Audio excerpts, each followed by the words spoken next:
Hello students, welcome back. आज हम standard 9th English medium के सब्जेक्ट कंप्यूटर में chapter number 4 memory, storage devices and data representation के बारे में डिस्कस करेंगे। स्टूडेंट्स, हमने ये इस चैप्टर को दो पार्ट के अंदर डिवाइड करा है, जिसके अंदर इस पार्ट के अंदर हम डिस्कस करेंगे मेमोरी और स्टोरेज डिवाइसेस के बारे में। तो चलिए स्टार्ट करते हैं। सबसे पहला टॉपिक है memory. Memory is a part of computer where data and instruction are store. तो हमें पता है कि कंप्यूटर के अंदर कोई भी इंस्ट्रक्शन या डेटा को स्टोर करना हो तो हमें मेमोरी की रिक्वायरमेंट होगी। There are two major types of computer memory. यहाँ पे कंप्यूटर मेमोरी को दो टाइप्स के अंदर डिराइव करा हुआ है। सबसे पहला एक प्राइमरी यानी कि एक main memory and the second one is secondary यानी कि auxiliary memory. In digital computers memory information is store in the form of binary digit 0 and 1। तो आजकल के जो डिजिटल कंप्यूटर्स होते हैं तो उसके अंदर जो मेमोरी होगी वो मेमोरी के अंदर हम जो भी इंफॉर्मेशन स्टोर करेंगे वो इंफॉर्मेशन 0 एंड 1 के फॉर्म के अंदर स्टोर होगा। Data is a binary digits के अंदर इंफॉर्मेशन हमारी स्टोर होगी। This binary digits are called bits in short. तो यहाँ पे ये बाइनरी डिजिट्स को हम यहाँ पे बिट्स के नाम से जानेंगे। A bit is a binary digit which is either 0 और 1। तो यहाँ पे पर्टिकुलर बिट एक बाइनरी डिजिट होगा जो क्या होगा, आइदर 0 होगा या फिर वो क्या होगा, एक 1 होगा। A group of 8 bit is known as byte।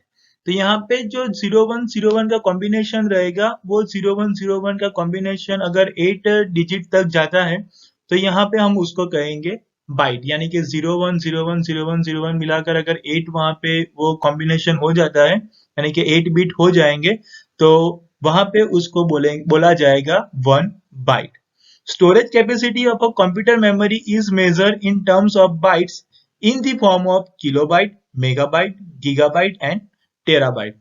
तो यहाँ पे कंप्यूटर की स्टोरेज कैपेसिटी के बारे में हम डिस्कस करें ना, तो स्टोरेज कैपेसिटी को अलग अलग मेजर्स के अंदर हम उसको स्टोरेज कर सकते हैं। यानी कि अलग अलग उसके टाइप है, जैसे कि किलोबाइट जिसको हम केबी के नाम से जानते हैं, मेगाबाइट एमबी के नाम से हम जानते हैं, गीगाबाइट जीबी के नाम से जानते हैं और टेराबाइट तो उसको हम यहाँ पे शॉर्ट में टीबी के नाम से हम उसको पहचानते हैं।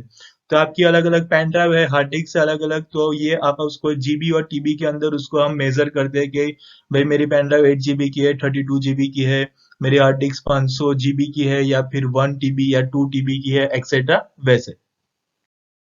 Following list shows the relationship between the terms. यहाँ पे समझाया गया है कि कितनी बाइट को कन्वर्ट हो जाएगा उसके नेक्स्ट मेजर्स के अंदर। तो जैसे कि हम देखें उसमें पहला तो 1 bit is equal to a single digit either 1 और 0। तो वहां पे 1 या फिर 0 होगा तो उसको हम वहां पे 1 बिट के नाम से जानेंगे।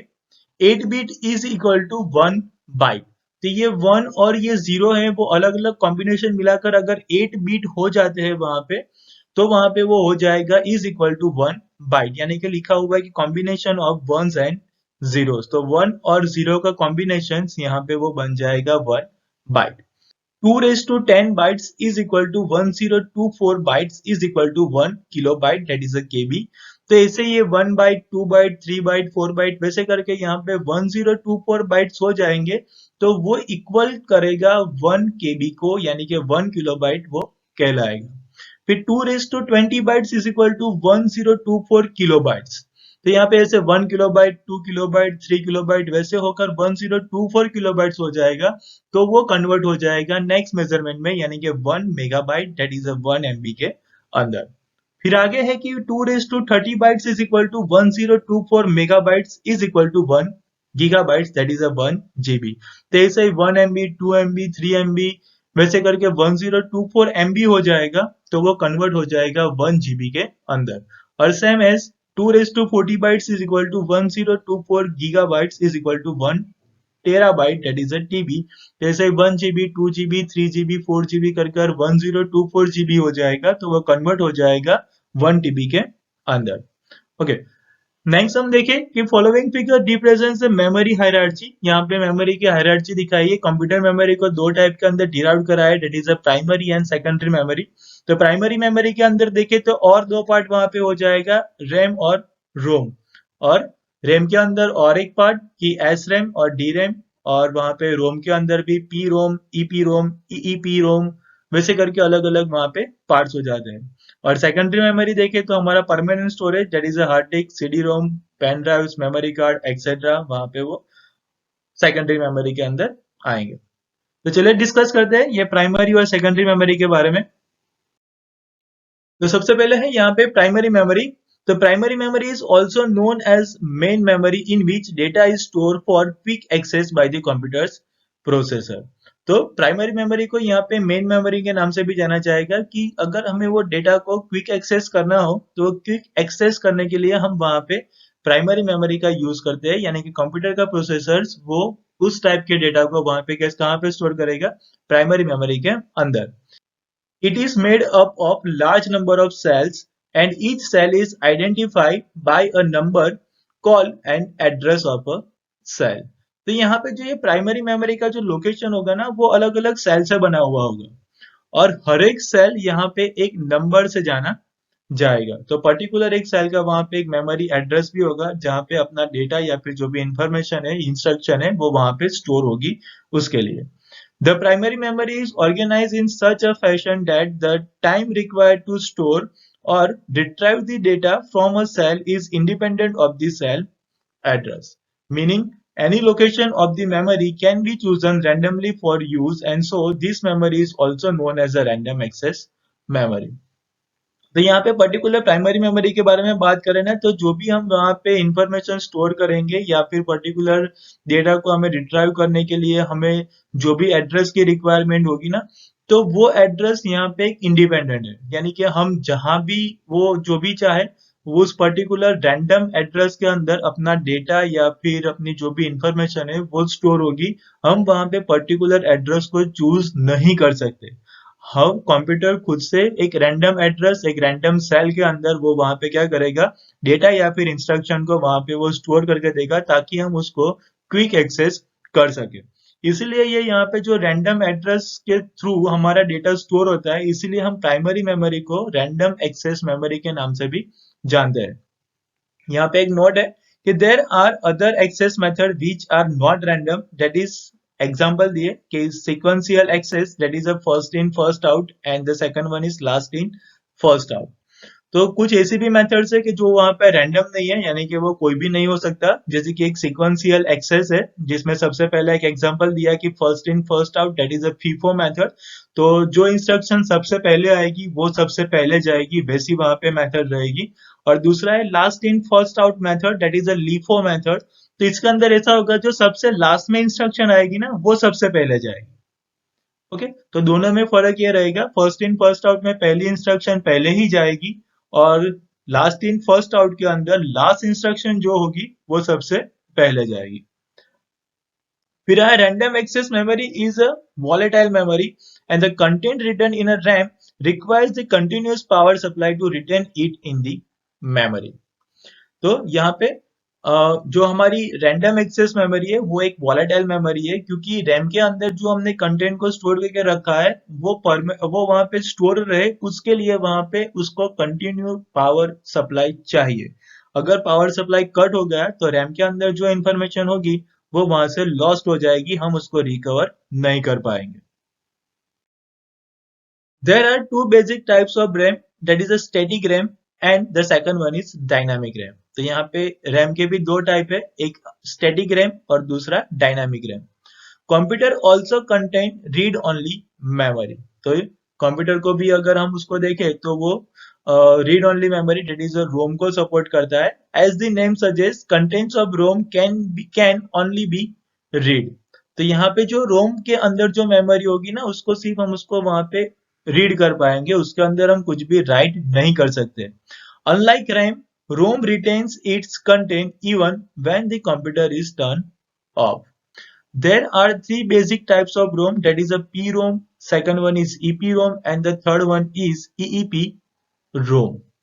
तो यहाँ पे ROM के अलग अलग तीन टाइप दिए गए, PROM, EPROM and EEPROM। Besides RAM and ROM, there is a special high-speed storage mechanism called the cache। तो ROM और RAM के अलावा यहाँ पे एक हाई स्पीड मैकेनिज्म है जिसको हम यहाँ पे कैच मेमोरी के नाम से जानेंगे।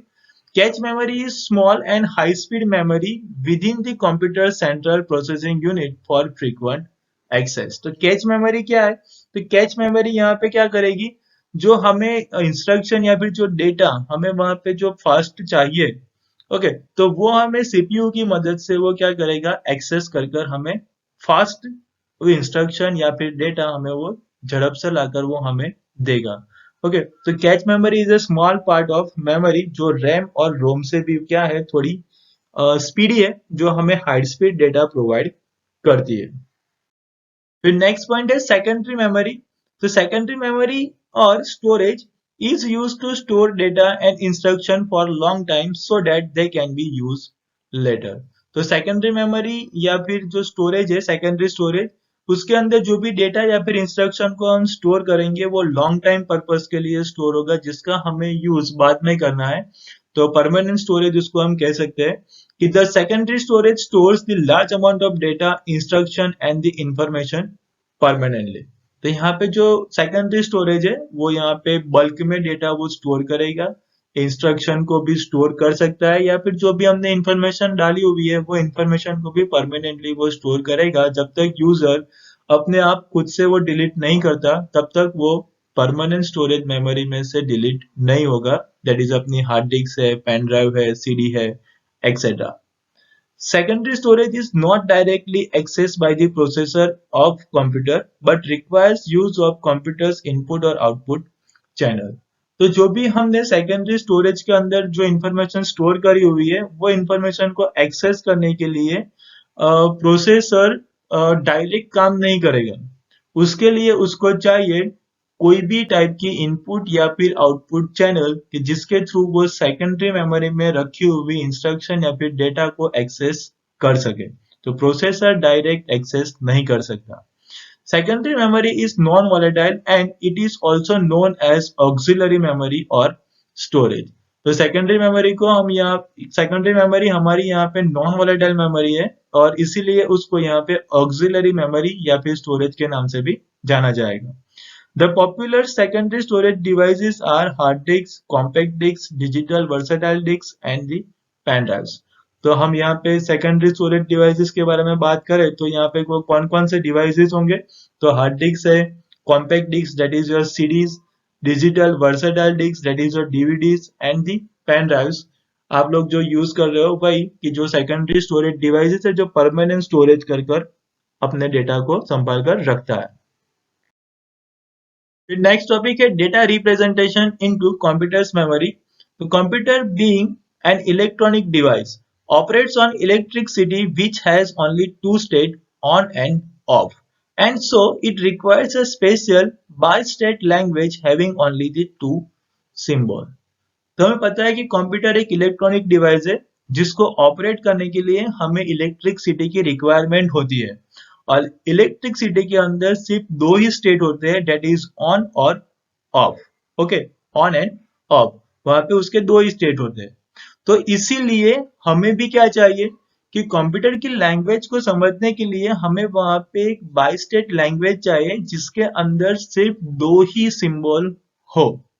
Okay, the data can be represented into computer's memory by using the various method and the binary number has two symbols 0 and 1। तो हम यहाँ पे कंप्यूटर की मेमोरी के अंदर हमारे डेटा को हम अलग अलग मेथड के थ्रू उसको स्टोर करा सकते हैं। तो बाइनरी नंबर है, तो वो एक बाइनरी नंबर ऐसा है कि जिसके अंदर सिर्फ दो सिंबल है, 0 एंड 1। इसीलिए जो भी इंस्ट्रक्शन या फिर हम डेटा कंप्यूटर के अंदर स्टोर करते हैं वो बाइनरी मेथड के अंदर वो डेटा को स्टोर होता है, क्योंकि कंप्यूटर सिर्फ इसी लैंग्वेज को समझता है। Single binary digit is called a bit. एक सिंगल बाइनरी डिजिट होगा जिसको हम यहाँ पे बिट के नाम से जानेंगे and 101 is a valid binary number. तो यहाँ पे कोई भी नंबर आएगा कॉम्बिनेशन उसका 0 एंड 1 का ही रहेगा। तो यहाँ पे 101 is a valid binary number कहलाएगा क्योंकि उसके अंदर 0 एंड 1 का कॉम्बिनेशन है सिर्फ इसके लिए। To quick identify the given number as binary number, suffix capital B और small b और 2 is used। तो अगर जो भी नंबर दिया गया है वो नंबर बाइनरी नंबर है या नहीं है वो पहचानने के लिए हम उसको कैपिटल बी या फिर स्मॉल बी, या फिर दो हम उसको यूज कर आइडेंटिफाई कर सकते हैं, जैसे हमने यहाँ पे एग्जांपल में दिया हुआ है कि 101 और नीचे वहां पे 2 लिखा हुआ है, और 101 नीचे कैपिटल बी लिखा हुआ है, और 101 वहां पे लिखा हुआ है small B.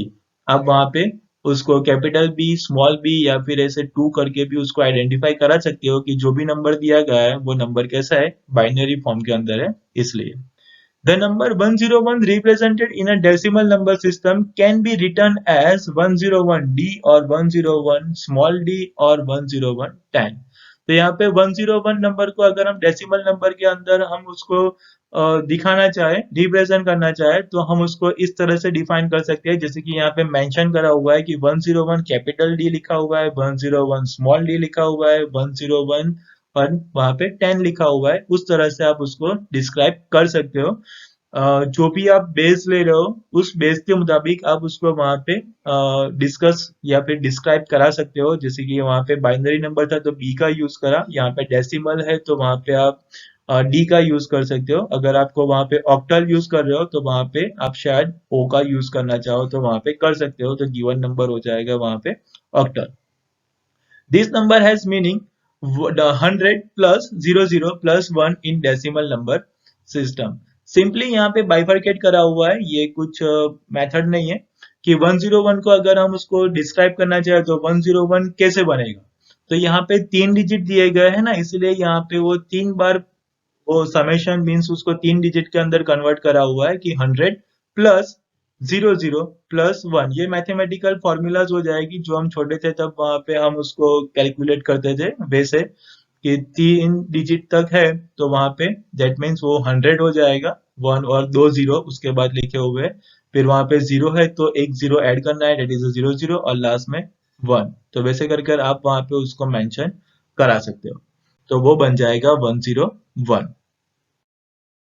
The binary number system also use the positional notation like the decimal number system, that is, the position of a bit has a some significance। तो यहाँ पे हम अगर डिस्कस करें ना तो बाइनरी सिस्टम, जो भी हमने बाइनरी नंबर सिस्टम देखी वैसे ही यहाँ पे डेसिमल नंबर सिस्टम को भी एक वहां पे सिंबोलिटिकली पोजीशन जो भी होगी उसका हम यूज कर सकते हैं। यानी कि हम जो भी नंबर डालें वो नंबर के बीट के अंदर हम पर्टिकुलर एक वैल्यू को वहां पे डिस्क्राइब करा सकते हैं। जैसे कि एक एग्जांपल यहाँ पे दिया है कि the binary number 101 has a meaning in decimal. तो यहाँ पे देखिए कि 101 जो एक नंबर दिया हुआ है, जो एक बाइनरी नंबर है क्योंकि वहां पे 2 लिखा हुआ है, तो वो बाइनरी नंबर को अगर हम डेसिमल में कन्वर्ट करना चाहे तो कैसे कर सकेंगे, तो उसके बारे में यहाँ पे बताया है। एक मेथड है जिसको हम बाइनरी नंबर को डेसिमल में कन्वर्ट करना चाहे तो हम उसको वहां पे कर सकते हैं। तो एक्चुअली है क्या और ये कैसे काम करेगी, तो वो हम यहाँ पे देखें। तो यहाँ पे नंबर लिया हुआ है 101 जो हमारा एक एक्चुअली बाइनरी नंबर है। तो हम क्या करेंगे, सबसे पहले यहाँ पे 3 डिजिट्स है और गिवन नंबर क्या है अपना बाइनरी। तो हमें क्या करना है, डेसिमल में कन्वर्ट करना है। तो हर एक डिजिट को हम क्या करेंगे, 2 रेज टू मल्टीप्लाई करते जाएंगे। यानी कि हमारे पास 3 डिजिट्स है तो हम क्या करेंगे, 2 रेज टू 0, 2 रेज टू 1 और 2 रेज टू 2 तक हमें मल्टीप्लीकेशन करना है। तो हम सबसे पहले लेंगे यहाँ से राइट साइड से 1 अपना, तो 1 इंटू 2 रेज टू 0। फिर यहाँ पे हम लेंगे ये वाला 0, तो यहाँ पे लिखेंगे 0 इंटू 2 रेज टू 1 एंड फिर जाएंगे 1, तो 1 इंटू 2 रेज टू 2। हमें जाना है वहां से ये 101 जो लिखा हुआ है उसमें जाना है हमें गिवन पोजीशन यानी कि राइट टू लेफ्ट। तो हम जाएंगे इस डायरेक्शन के अंदर। ओके, तो सबसे पहले हमें कौन सा डिजिट लेना है, तो हमें डिजिट लेना है ये वाला और उसको मल्टीप्लाई करना है 2 रेज टू 0 के साथ। अगर यहाँ पे 4 डिजिट होते तो सेम कुछ नहीं, यहाँ पे एक आगे और आ जाता 1 इंटू 2 रेज टू 3। अगर एक डिजिट आगे होता तो यहाँ पे जितने डिजिट आगे बढ़ते जाएंगे आपको यहाँ पे 2 की पावर बढ़ाते जानी है और डायरेक्शन हमेशा याद रखना, जाना है राइट टू लेफ्ट की ओर से। तो हमें ये इक्वेशन हमने बना दिया, अब उसको एक्सपांड करो तो यहाँ पे 1 इंटू 2 हो जाएगा, डेट इज अ 4, प्लस 0 को किसी भी डिजिट से मल्टीप्लाई करो बन जाएगा 0, प्लस और 1 इंटू 2 वो 1 बन जाएगा, 2 हो जाएगा 1, तो 1 इंटू 1 इज इक्वल टू 1। सबका समेशन करो, डिजिट मिल जाएगा 5। तो यहाँ पे आप 5 को डेसिमल नंबर में आपने कन्वर्ट होते हुए देखा। तो इस हिसाब से कोई भी बाइनरी नंबर को डेसिमल में कन्वर्ट करना हो तो आप इस हिसाब से कन्वर्ट कर सकते हो। तो स्टूडेंट्स, ये था सिंपली बाइफरकेशंस की पर्टिकुलर डेटा या फिर जो भी हम इंस्ट्रक्शन हम न्यूमेरिक डिजिट्स के अंदर डालते हैं वो कंप्यूटर कैसे बाइनरी में कन्वर्ट करता है, तो उसके बारे में हमने यहाँ पे थोड़ा देखा। आई होप कि इस टॉपिक के अंदर जो भी कुछ आपको समझाया गया आपको समझ में आया होगा। अगर कुछ डाउट लगे तो आप कमेंट सेक्शन में हमें बता सकते हो, तो आपका डाउट हम सॉल्व कर सकें। नेक्स्ट टॉपिक के साथ हम जल्दी वापस मिलेंगे। तब तक goodbye, take care and thank you all.